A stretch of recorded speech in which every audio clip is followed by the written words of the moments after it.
Les théories du nouvel ordre mondial sont ce que j'appelle des théories unifiées parce qu'elles essaient de rassembler tous les événements possibles et imaginables sous une seule et même théorie de la conspiration. Et généralement, derrière cette conspiration, il y a une société secrète qui a toujours plus ou moins trait aux Illuminati.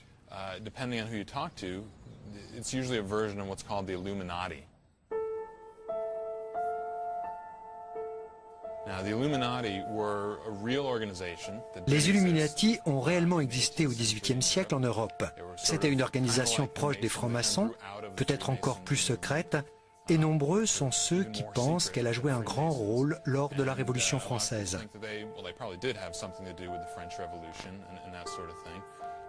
Selon des sources historiques, les Illuminati ont existé pendant une quinzaine d'années, avant d'être découverts et éliminés par la police pour leurs idées subversives.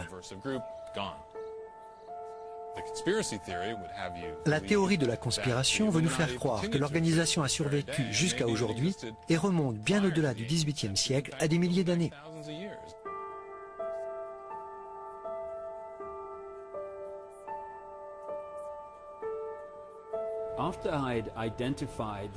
Quand j'ai réussi à identifier comment le monde était gouverné aujourd'hui et par quelles organisations, il m'est apparu clairement qu'un tel réseau n'avait pas pu se mettre en place en 5 ans, ni en 50 ans.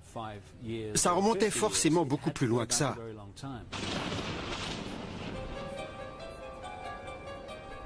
Le nouvel ordre mondial semble dater des débuts de la civilisation.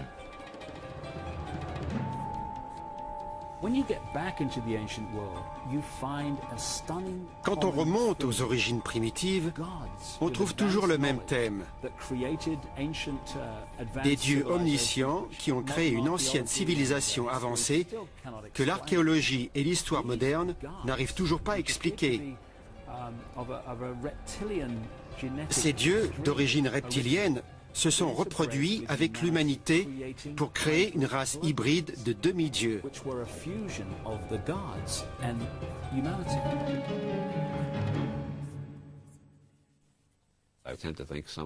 J'ai tendance à penser que ces soi-disant faits, qu'on ne trouve que dans la théorie de la conspiration, ne reposent sur aucun fondement.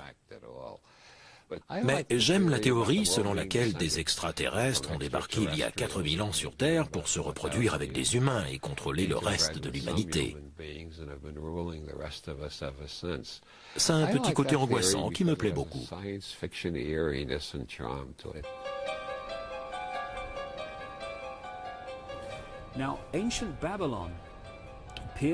Babylone semble avoir été le berceau de cette race de demi-dieux. Quand ils sont arrivés à Rome, il y a eu l'Empire romain. Quand ils sont arrivés à Londres, il y a eu l'Empire britannique. Leur descendance s'est dispersée aux Amériques, en Afrique et en Australie, jusqu'en Chine. Quand on établit la filiation des personnes au pouvoir dans le monde aujourd'hui, comme le président des États-Unis, et il s'agit là de généalogie pure, sans rapport avec la conspiration, on voit les mêmes lignées réapparaître encore et encore. Quand on connaît l'obsession des Illuminati pour la filiation, toutes les pièces du puzzle se mettent en place.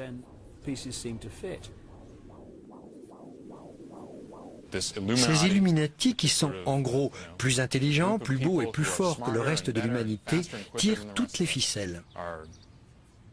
Mais s'ils existent vraiment depuis 2, 3, 4 ou 5 000 ans, on se demande pourquoi ils n'ont pas encore pris le pouvoir depuis le temps.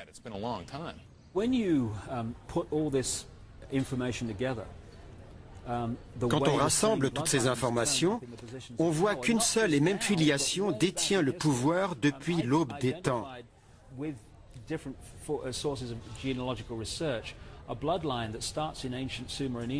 J'ai identifié avec différents généalogistes une lignée qui commence dans l'ancienne Égypte et remonte jusqu'à George W. Bush et Al Gore.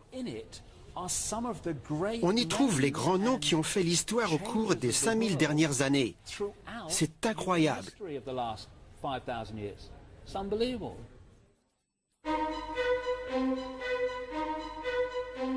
Les adeptes de la conspiration voient les symboles des Illuminati partout. Il semblerait qu'ils utilisent les mêmes depuis des milliers d'années, à l'insu du commun des mortels.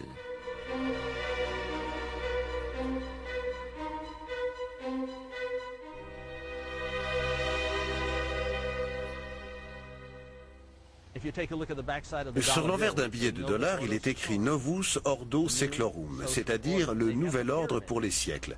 On y voit une pyramide, un symbole qui n'a rien d'américain. Je vais vous montrer un billet d'1 $ et vous faire une démonstration. Regardez, c'est à peine lisible, mais ça dit bien Novus Ordo Seclorum, le nouvel ordre pour les siècles. C'était le projet d'Hitler et c'est inscrit au dos des billets de banque américains. L'œil de la pyramide est également appelé l'œil d'Horus, l'œil de Lucifer. C'est ça qui nous attend. Quant à l'histoire de la conspiration des billets d'1 $, j'ai toujours trouvé ça absurde. Si conspiration il y a, pourquoi faire une telle publicité ? Les théoriciens de la conspiration ont l'air de croire que les conspirateurs ont deux occupations. D'une part conspirer, et d'autre part laisser des preuves derrière eux pour se faire repérer. C'est ridicule.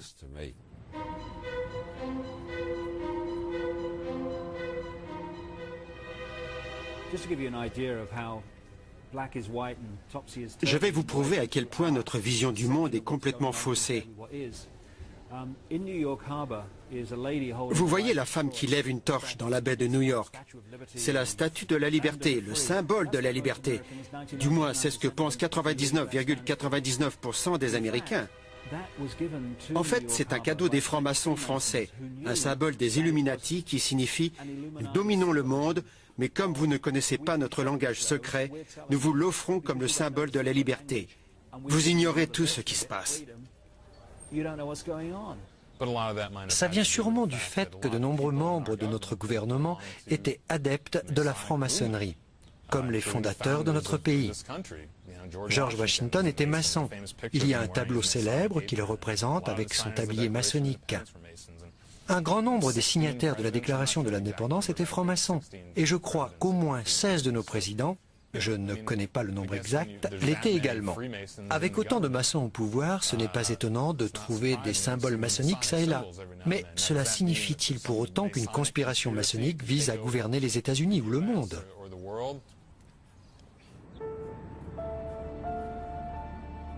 Selon les théoriciens de la conspiration, l'affiliation des demi-dieux est très active aujourd'hui au sein des grandes institutions politiques et économiques mondiales. À travers des réseaux d'influence comme le Council Foreign Relations, le groupe Bilderberg ou la Commission trilatérale, les Illuminati cherchent à perpétuer leur descendance et à dominer le monde.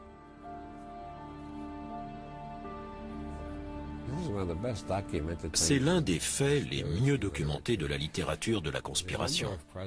Le nombre de présidents américains qui ont été membres du Council on Foreign Relations est absolument renversant. Le président Bill Clinton était membre du CFR, ainsi que son prédécesseur George Bush, ainsi que son prédécesseur Ronald Reagan, ainsi que son prédécesseur Jimmy Carter, etc. Le CFR a formé presque tous les présidents américains.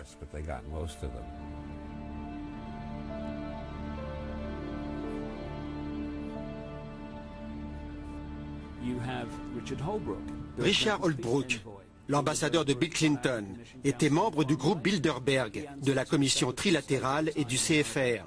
Il était rattaché au ministre des Affaires étrangères Warren Christopher, CFR trilatéral. Et le ministre de la Défense était rattaché à William Perry, groupe Bilderberg. Et tous étaient rattachés au président Bill Clinton, groupe Bilderberg, trilatéral, CFR. Pourquoi les médias ne nous l'ont-ils jamais dit? Pourquoi le Daily Telegraph n'en a-t-il jamais parlé?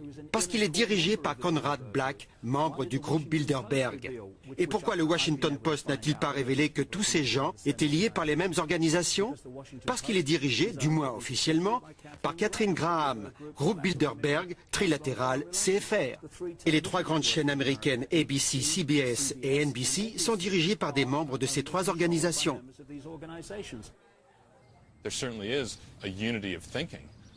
Il y a assurément une uniformisation des idées dans cette catégorie de personnes.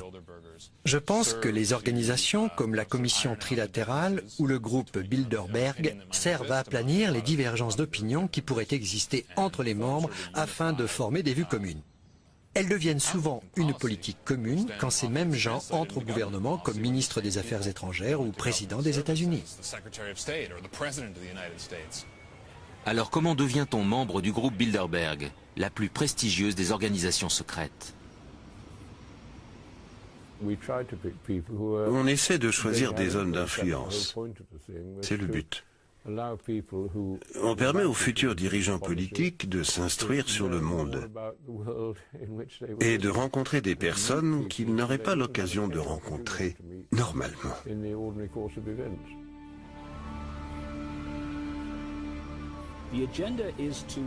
Leur but est de créer un pouvoir global centralisé qui régirait tous les secteurs de la société. Pour une raison très simple, le noyau dur de ce réseau n'est composé que d'un très petit nombre de personnes comparé à la population mondiale.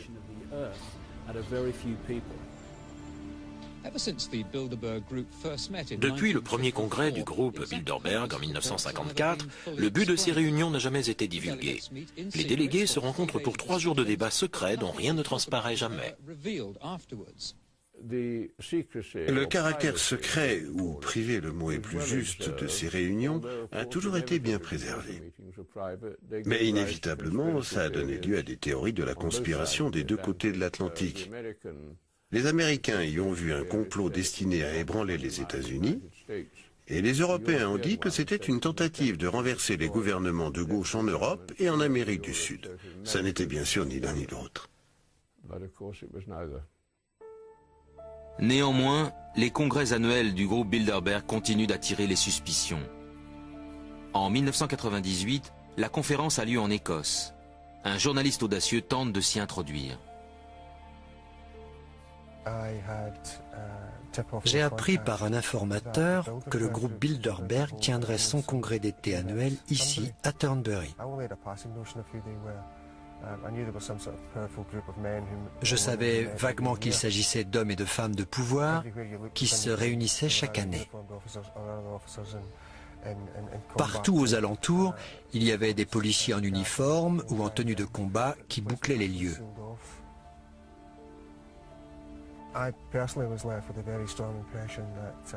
L'endroit était placé sous haute surveillance. J'ai eu la forte impression qu'il y avait quelque chose de louche là-dessous. Ces personnes se réunissent pour discuter et prendre des décisions. On se demande de quoi ils parlent et pourquoi, et dans quelle mesure les décisions qu'ils prennent influent sur le monde.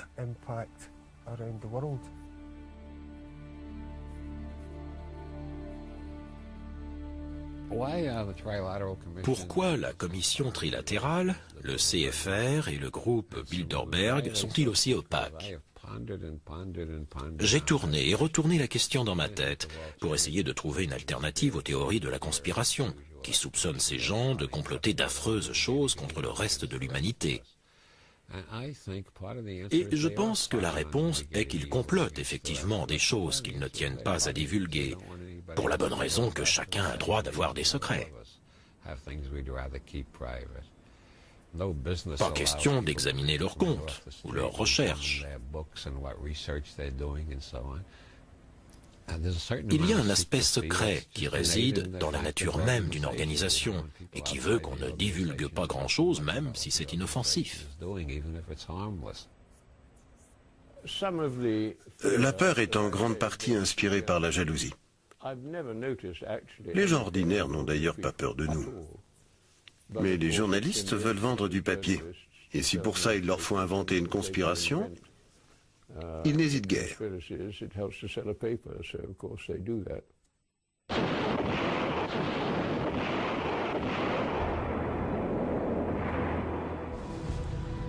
Les théoriciens de la conspiration dénoncent ces organisations qui dirigent le monde en secret. Mais ils incriminent aussi des institutions internationales comme les Nations Unies ou l'OTAN.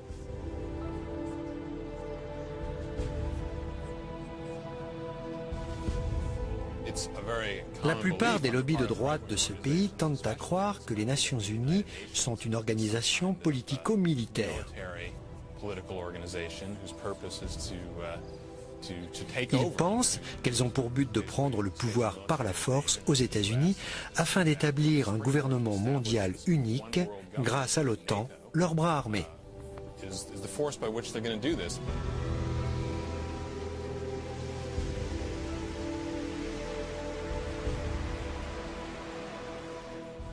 Le nouvel ordre mondial se décide ici, aux Nations Unies. C'est un gouvernement mondial. Ein Volk, ein Reich, ein Führer. Soit un peuple, une patrie, un chef. C'est par ces mots que Rudolf Hess a annoncé Adolf Hitler. C'est le rêve d'Hitler devenu réalité, c'est un cauchemar. C'est la pierre tombale de la souveraineté des nations. Les Nations Unies doivent tomber pour que la liberté vive. Les forces de la liberté étaient en pleine léthargie. Les Nations Unies leur offrent une nouvelle vie. Ces institutions jouent un rôle crucial dans notre quête d'un nouvel ordre mondial. Un ordre dans lequel aucune nation n'abandonnera une once de sa souveraineté. Un ordre qui sera caractérisé par la loi plutôt que par la force.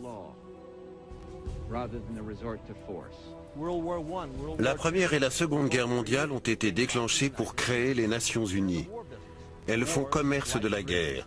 Les guerres comme les ponts sont des constructions humaines. Le nouvel ordre mondial fait commerce de la guerre. Il crée des guerres pour pouvoir négocier la paix. Ce bâtiment n'aurait jamais pu voir le jour sans l'aide de la Première et de la Seconde Guerre mondiale.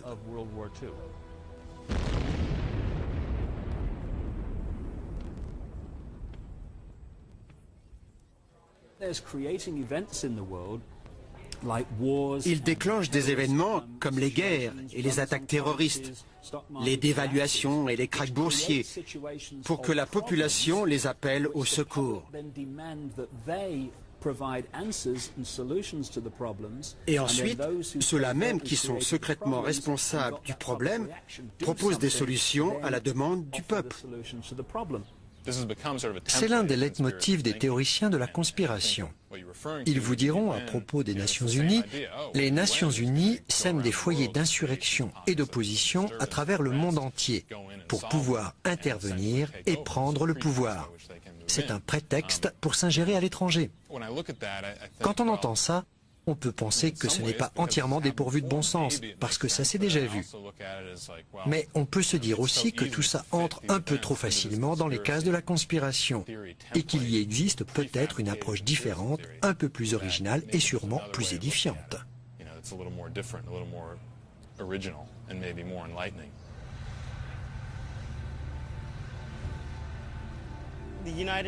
Les Nations Unies sont un faux problème. C'est une structure qu'on a longtemps montrée du doigt en disant « Regardez, c'est une menace ». Je crois malheureusement que les Nations Unies se sont avérées plus incompétentes que maléfiques.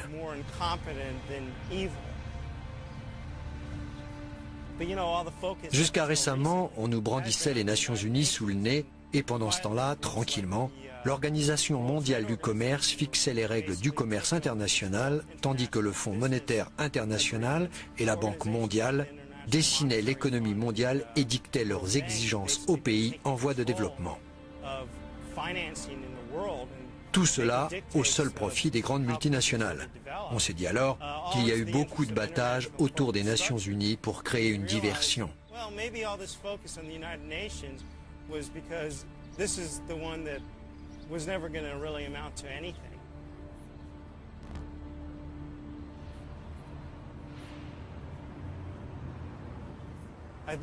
Je crois que c'est l'un des Rothschild qui a dit un jour « Celui qui contrôle la monnaie d'une nation contrôle la nation ». Parce que lorsque vous contrôlez la planche à billets, lorsque vous contrôlez les devises, vous avez le pouvoir de dicter sa conduite au gouvernement qui réagit aux pressions financières. L'argent est roi. Quand le Fonds monétaire international prête de l'argent aux pays en voie de développement, il exige des garanties. Nous avons des forêts tropicales, bien, donnez-les-nous. Nous avons des minerais, bien, donnez-les-nous. Ils coupent les arbres en échange des aides financières. Les populations s'appauvrissent en remboursant les intérêts, et quand ils ne peuvent plus payer, on demande aux contribuables américains de mettre la main au porte-monnaie. Pour financer qui? Les mondialistes? Les Hitler en puissance? L'élite? Les Illuminati? C'est de la folie.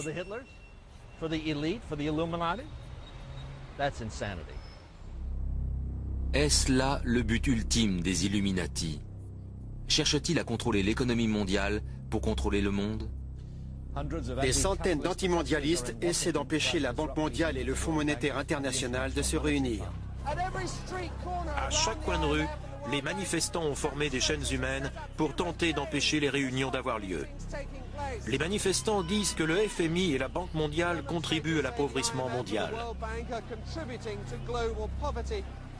Pourtant, les deux organisations ont pour ordre du jour d'étudier les moyens de réduire la dette des pays les plus pauvres. Les manifestations anti-FMI étaient une réaction à la globalisation du pouvoir et une rébellion à l'idée que la politique économique mondiale puisse être décidée par un petit groupe de gens qui servent leurs propres intérêts. C'est un peu la définition même d'une conspiration. On parle beaucoup des Nations Unies, de l'OTAN, de l'OMC, du FMI et de la Banque mondiale, mais ça ne sert à rien de se focaliser sur ces structures. Qu'on le veuille ou non, le phénomène continuera d'exister à travers les institutions actuelles ou de nouvelles institutions. Le vrai problème est de savoir pour qui travaillent ces organisations et quels intérêts elles servent.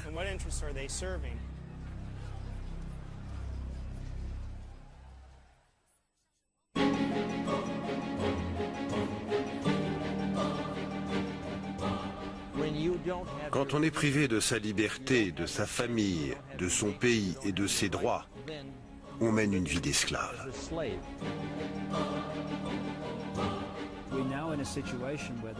Nous avons enfin une bonne visibilité de la situation.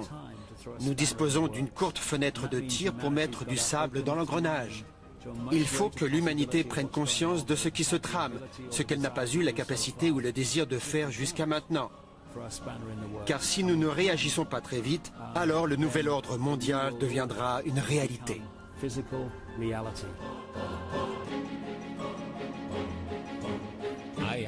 J'ai la certitude absolue que nous évoluons vers un nouvel ordre mondial, mais pas nécessairement celui que certains attendent. Grâce à la révolution de l'informatique et de l'Internet, nous sommes arrivés à un niveau d'évolution où la masse d'informations disponibles double chaque année. Ce qui signifie qu'il faut s'attendre à des bouleversements de la société aussi spectaculaires qu'imprévisibles.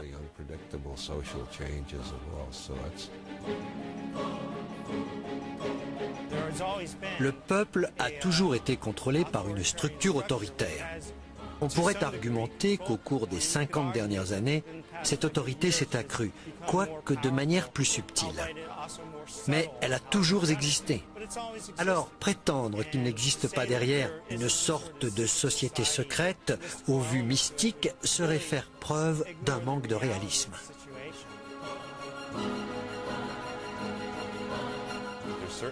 Je pense que la paranoïa a fait un grand nombre de victimes.